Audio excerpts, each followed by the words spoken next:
तो भाई स्मैकडाउन की शुरुआत होती है एक ब्रेकिंग न्यूज से। John Cena versus solo Sikoa का मैच ऑफिशियल हो चुका है क्राउन जूल के लिए। और उसके बाद जो है रोमन रेंस आते हैं रिंग के अंदर अपनी एंट्रेंस करते, और एंट्रेंस के दौरान कुछ ऐसा होता है जो 4 साल में किसी ने नहीं किया होगा आज तक। वो अपना टाइटल ऊपर कर रहे होते हैं और तभी LA नाइट एंट्रेंस वहाँ पर प्ले हो जाती है, यानी कि रोमन रेंस की पूरी एंट्री की वाट लगा दी यहाँ पर LA नाइट ने। और LA नाइट ऐसे वहाँ से चले जाते हैं जैसे उन्होंने रोमन रेंस को देखा ही नहीं, और वो LA नाइट अपनी एंट्रेंस कर रहे हैं और उसी एंट्रेंस के अंदर रोमन रेंस भी अपनी एंट्रेंस कर रहे हैं। पॉल हेमन जो है रिंग के अंदर जाते हैं और एक ही हेड ऑफ द टेबल वहाँ पर बैट्स के लिए वो चेयर को टेबल के हेड पर लगा देते हैं, और LA नाइट ये देख लेते हैं और लगता है पॉल हेमन ने गलत चेयर लगा दी थी, इसीलिए LA नाइट जाकर वहाँ पर बैठ जाते हैं और वो बन जाते हैं हेड ऑफ द टेबल। और ये देखकर रोमन रेंस चौंक जाते हैं और पॉल हेमन कहते हैं कि यहाँ से उठो, और वो कहते हैं कि मैं तो यहाँ से नहीं उठूँ। तो इसलिए पॉल हेमन टेबल को ही हटाने लगते हैं वहाँ से, और LA नाइट कहते हैं अगर तुमने यहाँ से ये टेबल हटाई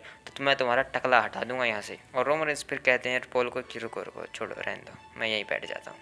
तो रोमन रेंस दूसरी चेयर पर बैठ। तभी स्मैकडाउन के GM कहते हैं कि हम सब जानते हैं यहाँ पर हम क्यों इकट्ठा हुए, एक कॉन्ट्रैक्ट साइन के लिए। और LA नाइट भी फिर कहते हैं कि हाँ हम ये सब जानते हैं कि हम यहाँ पर एक कॉन्ट्रैक्ट साइन के लिए इकट्ठा हुए, जिसको मैं अब साइन कर रहा हूँ, और जिसमें लिखा है कि रोमन रेंस अपनी अनडिस्प्यूटेड यूनिवर्सल टाइटल को LA नाइट को दे देगा एट क्राउन जूल में। जी हाँ, और ऐसा बोलने के बाद वो कॉन्ट्रैक्ट को रोमन रेंस की साइड पर कर देते हैं, और पॉल हेमन जो है उस पेन को उठाकर फेंक देते हैं जिससे LA नाइट ने साइन किया था, और एक नया पेन निकालकर रोमन रेंस को दे देते हैं। और रोमन रेंस फिर थोड़ा थोड़ा प्यार से आराम से कहते हैं LA नाइट को कि तुम जानते हो कॉन्ट्रैक्ट साइन कैसे होता है, इससे पहले तुमने कभी कॉन्ट्रैक्ट साइन किया है? नहीं, तुमने इससे पहले कभी कोई चैंपियनशिप अपॉर्चुनिटी भी मिली है तुम्हें कोई सी चैंपियनशिप मैच में कंप्लीट भी किया है? खैर छोड़ो ये सब बातें, मैं साइन कर देता हूँ।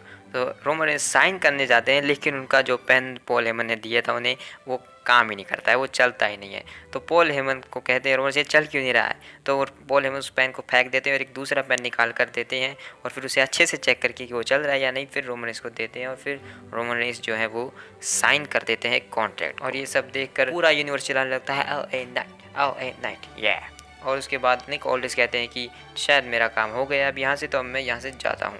और फिर रोमन रेंस भी वहाँ से जाने लगते हैं, लेकिन तभी LA नाइट उन्हें रोकते हैं और कहते हैं कि रुको, यहाँ पर अभी फ़िलहाल मैं हेड ऑफ द टेबल हूँ, तो मैं तुम्हें यहाँ से जाने की इजाज़त नहीं देता हूँ, बैठो। और ये देख कर रोमन रेंस गुस्से में, और फिर LA नाइट कहते हैं कि देखो तुम्हारे सामने कौन बैठा है। कहते हो कि मैंने कभी कॉन्ट्रैक्ट साइन नहीं किया। मैंने नहीं किया, मैं किसी चैंपियनशिप मैच में नहीं लड़ा हूँ, लेकिन मैं हूँ एक मेगा स्टार, 1 साल के अंदर मैंने पॉपुलैरिटी गेन की है, ये सब मुझे पसंद करते हैं क्योंकि ये सब जानते हैं कि ये गेम किसका है, LA नाइट। और ये सब देखेंगे कि क्राउन जूल में क्या होगा, और तुम भी सोचो वहाँ पर क्या होगा जब तुम्हारे हाथों से एक मेगा स्टार छीन के ले जाएगा वो अनडिस्प्यूटेड यूनिवर्सल चैंपियनशिप। और ये सब सुनकर रोमन रेंस गुस्से में हो जाते हैं और वो टेबल फेंक कर मारते हैं LA नाइट के मुंह के ऊपर, और फिर उसके ऊपर वार कर देते हैं बहुत बुरी तरीके से। और फिर वो रिंग के नीचे जाते हैं और एक दूसरा टेबल निकाल कर लाते हैं रोमन रेंस, उसे रिंग के अंदर सेटअप करते हैं, और फिर वो LA नाइट को टेबल के आर पार करने के लिए लाते ही हैं कि तभी LA नाइट पलट वार करके रोमन रेंस के ऊपर हावी हो जाते हैं। रोमन रेंस को ये करके धोने लगते हैं, लेकिन तभी वहाँ पर जिमी ऊसो आ जाते हैं उन्हें बचाने के लिए रोमन रेंस को। और फिर रोमन रेंस और पॉल हेमन बाहर चले जाते हैं और वो जिमी को कहते हैं कि मारो इसे, मारो गधे। और फिर जैसे ही वो मारने के लिए जाते हैं जिमी ऊसो LA नाइट को, LA नाइट एक बैक बॉडी ड्रॉप दे देते हैं, टेबल के आर पार कर देते हैं जिमी ऊसो। उसके बाद शो के ऊपर एक मैच होता है LWO Santos Escobar and Carlito versus montage Ford and Angelo logon, street profit और बॉबी लैशली उनके कॉर्नर में। और इस मैच को बैक स्टेज आराम से देख रहे हैं रे मिस्टीरियो। ये मैच काफ़ी हाई फ्लायर था, देखने में काफ़ी मज़ा आया, और एवरेज ही मैच था, हाई फ्लाइंग था, लेकिन कार्लिटो जो है इस मैच में काफ़ी अच्छा प्रदर्शन करते हैं और वो जीतने ही वाले होते हैं, अपनी टीम के लिए जीत हासिल करने ही वाले होते हैं कि तभी बैक स्टेज में जब रे मिस्टीरियो देख रहे थे इस मैच को, वहाँ पर लोगन पॉल उनके ऊपर अटैक कर देते हैं और ये सब कार्लिटो देख लेते हैं। तो सैंटोस एस्कोबार कहते हैं कि जाओ कार्लिटो, जाकर रे मिस्टीरियो को बचाओ, और इसलिए कार्लिटो रे मिस्टीरियो को बचाने चले जाते हैं, और वो सैंटोस कहते हैं कि मैं अकेले यहाँ पर संभाल सकता हूँ। तो बाकी हम सबको पता है कि वो अकेले क्या ही संभालेंगे, तो वो संभालने की कोशिश करते हैं अकेले, लेकिन एंड में वो खाते हैं एक उल्टा 1 एंड डन, मुझे तो उल्टा ही 1 एंड डन लगता है। उसके बाद 1 2 3 और यहाँ पर स्ट्रीट प्रॉफिट विन कर लेती है इस मैच को। फिर बैक स्टेज में रोमन रेंस को चोटी बांधते हुए दिखाया जाता है, और पॉल हेमन एक टाइटल दिखाते हैं उन्हें, और रोमन रेंस पूछते हैं कि ये क्या है, और पॉल हेमन कहते हैं कि एक कस्टम टाइटल है जो कि खास एले नाइट के लिए मैं लेकर आया हूँ, क्योंकि वो कभी किसी चैंपियनशिप को जीतने वाला नहीं है। और रोमन हंसने लगते हैं, आज तुमने सही कहा। तभी जिमी उस अचानक से वहाँ पर आकर लेट जाते हैं सोफे की, और रोमन जिमी को कहते हैं कि तुम कहाँ थे इतनी देर से। और जिमी कहते हैं कि मैं ट्रेनर के पास था, मुझे चोट लगी थी, टेबल के आर पर गया था, तो मैं अपने हालत चेक करवाने गया था, चेकअप करवाने के लिए गया था। और रोमन कहते हैं अच्छा ठीक है, लेकिन यहाँ पर आज जो भी हुआ हमें उसे आज ही रात ख़त्म करना होगा। और जिमी कहते हैं क्या आज रात? हाँ आज रात। तुम्हें दिख नहीं रहा मैं इंजर्ड हूँ? हाँ। और पॉल हेमन को कहते हैं रोमन रेंस की जाओ जाकर एक मैच सेट कराओ।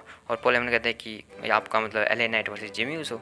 हाँ ठीक है मैं करवाता हूँ। और जिमी ऊसो कहते सच में ऐसा कर रहे? कोई नहीं ठीक है संभाल लूँगा। हाँ तुम्हें संभालना ही होगा। उसके बाद एक और बैक स्टेज कट में हमें ये दिखाया जाता है कि कथकली जो है वो लोगन पॉल से पूछ रही थी कि उनके एक्शंस के बारे में, कि उन्होंने जो किया वो ऐसा क्यों किया उन्होंने। और लोगन पॉल कुछ ज़्यादा कुछ ना कहते हुए वहाँ से चले जाते हैं, डिसरिस्पेक्ट दिखाकर कथकली को। और वहाँ पर तभी उन्हें सामने केविन ओवंस मिलते हैं, और वो केविन ओवंस से कहते हैं अच्छी टी शर्ट है, क्योंकि केविन ओवंस ने रेम मिस्टीरियो की एक टी शर्ट पहनी हुई थी। और फिर तभी वहाँ पर ऑस्टिन थ्योरी और ग्रेसन वॉलर आकर केविन ओवंस को चिल्लाने लगते हैं कि देखो ये वो बंदा जो कह रहा था कि हमारे थोबड़े में मारेगा, तुम्हारे थोबड़े कैसे मारते हो।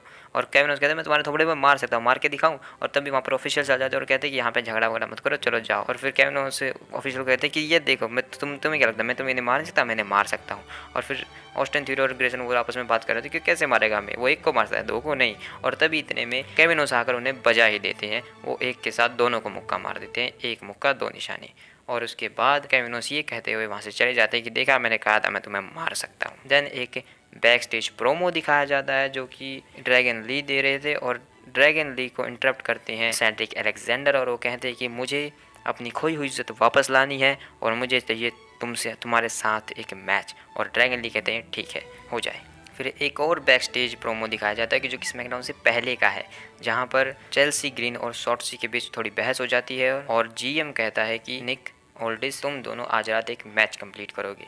तो ये मैच होता है शो के ऊपर, और काफ़ी बढ़िया मैच था। अगर देखो एवरेज ठीक ठाक ही मैच था। लास्ट में जो है चेल्सी ग्रीन एक टॉप रोप से शूटिंग ड्रॉप किक लगाती हैं, और उसके बाद जैसे ही वो कवर करने के लिए जाती हैं, शॉर्टसी उनको रिवर्स रोल करके पिन कर लेती है, और 1 2 3 करके यहाँ पर चेल्सी ग्रीन हार जाती है और शॉर्टसी इस मैच को जीत जाती है। देन उसके बाद हमें दिखाया जाता है एक ब्रेकिंग न्यूज़ की जर्मनी में पहली बार हो रहा है 2024, जो कि 31 अगस्त 2024 को होगा, एक ले होगा, यानी कि प्रीमियम लाइव इवेंट होने वाला है bash in Berlin. WWE internationally जा रहा है, पता नहीं इंडिया में कब आ रहा है। उसके बाद जॉन सीना आते हैं पूरे अरीना में एनर्जी फूकने के लिए, और जॉन सीना आकर कहते हैं कि आज की रात बहुत ही खास है हम सभी के लिए और मेरे लिए भी, और मेरे लिए दोनों है, खास भी है और थोड़ी सी दुखी भरी भी है, मैं मिक्स इमोशनल है मेरे साथ थोड़ा सा। तो जॉन सीना अपने कुछ पुरानी बातें करते हैं कि 20 साल पहले मुझे WWE से निकालने की बातें चल रही थी और आज मैं यहाँ पर खड़ा हूँ, और हो सकता है कि मैं जो है इस मैच में भी हार जाऊं जो क्राउन जूल में मेरे साथ होने वाला है, लेकिन मैं ऐसा नहीं चाहूँगा। मैं इस मैच को बिल्कुल भी नहीं हार सकता, क्योंकि अगर मैं इस मैच को हारता हूं तो मैं तुम सबकी इज्जत को खो सकता हूं, और मुझे अपनी इज्जत बहुत प्यारी है तो मैं उसे बिल्कुल भी नहीं खोना चाहूँगा।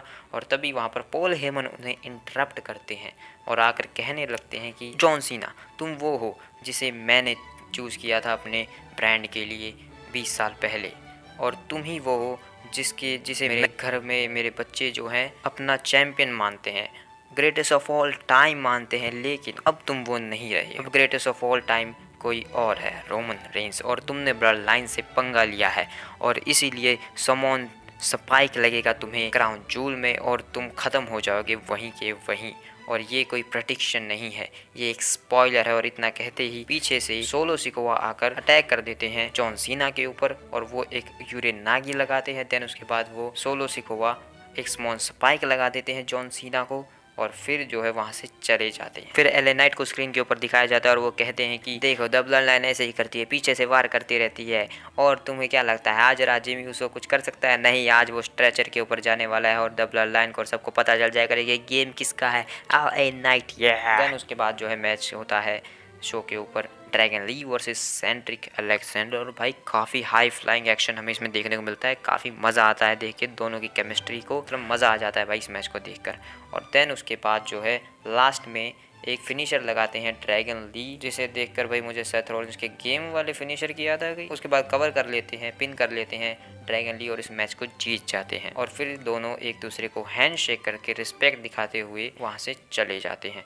देन शो के ऊपर एंट्रेंस होती है बियंका ब्लेयर की, जो कि उनका रिटर्न प्रोमो करने वाली है। वही अपने दुखड़े गा रही थी कि भाई 2 महीने पहले मेरे ऊपर अटैक कर दिया था डैमेज कंट्रोल दे, और उन्होंने फिर उनकी वजह से मैं 2 महीने तक बाहर रही WWE से, और अब मुझे चाहिए अपनी अपॉर्चुनिटी, अपना मैच चैंपियनशिप के लिए। तो ये मैच ऑफिशियल हो जाता है फिर क्राउन जूल के लिए, Iyo Sky versus Bianca Belair for the women's championship. और भाई मैं नहीं चाहता कि बियंका ब्लेयर फिर से चैंपियन बने, क्योंकि जब ये चैंपियन बनती है तो बेल्ट ही गायब हो जाती है, मुझे पता नहीं चलता कि बेल्ट, और ये सब देख रहे होते हैं damage control back then उसके बाद शो के ऊपर आता है main event, LA Knight versus Jimmy Uso.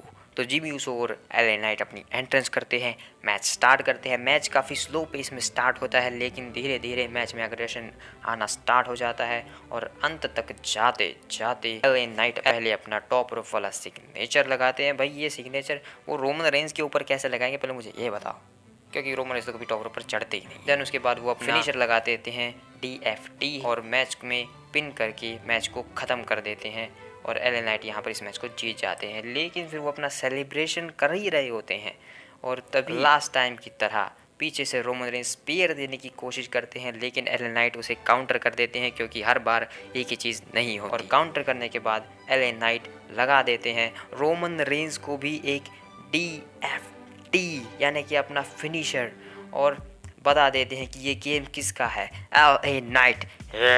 तो भाई शो तो ख़त्म हो जाता है, लेकिन उस शो पर एक चीज़ हुई थी जो शायद मुझे तो नहीं दिखी, लेकिन या फिर WWE ने दिखाया नहीं, कि जो ब्रॉलिंग ब्रूट्स है वो एक बार में चिल कर रहे होते हैं, और तभी प्रिटी डडली उनके ऊपर अटैक कर देते हैं, और काफ़ी ब्रूटली दिखाया जाता है इसको, मतलब जिसने भी एडिटिंग की है काफ़ी कमाल की थी। तो प्रिटी डडली जो है अटैक कर देते हैं बुरी तरीके से ब्रॉलिंग ब्रूट्स पर, और फिर उसी बार में खुद चीयर करने लगते हैं। और अगले शो के लिए स्मैकडाउन के बियंका ब्लेयर वर्सेस बेली का मैच ऑफिशियल कर दिया गया है, और यूनाइटेड स्टेट्स चैंपियनशिप मैच में Rey Mysterio versus Logan Paul का एक वे इन होगा स्मैकडाउन के ऊपर। शो मैच क्राउन जूल से पहले पता नहीं क्या वेट नाप तोल करने वाले। तो मिलते हैं किसी और वीडियो में, बाय।